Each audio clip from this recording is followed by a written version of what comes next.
SSP district central کے احکامات پر منشیات فروشی میں ملوث ملزمان اور منشیات کے عادی افراد کے خلاف کارروائی۔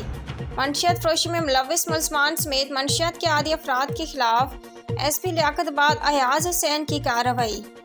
SSP ڈسٹرکٹ سینٹرل نے SHO سپر مارکیٹ کو معطل کر کے انکوائری کا حکم دے دیا۔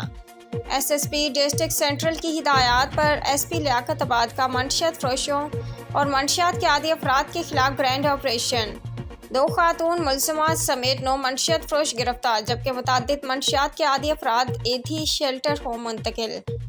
SP لیاقت آباد کے سپرویژن میں 3 ہیٹی برج کے نیچے اور لیاقت آباد برج کے نیچے گرینڈ آپریشن کیا گیا، جس میں 2 خواتین ملزمان سمیت 9 منشیات فروش گرفتار کر لیے گئے۔ گرفتار ملزمان کی شناخت شیلا زوجہ کشور کمار، کیلم عرف مریم زوجہ عدنان، عطاءاللہ ولد محمد رحیم، محمد علی ولد محمد قائم، محمد سہیل ولد صلاح الدین، محمد شبیر ولد عبدالجبار، ذیشان ولد اکرم، محسن ولد سلیم اور جیون ولد سنتھیا کے ناموں سے ہوئی۔ ملزمان کے قبضے سے بھاری مقدار میں منشیات برآمد کر لی گئی۔ عمدہ میں پکائیں اور جی بھر کے کھائیں۔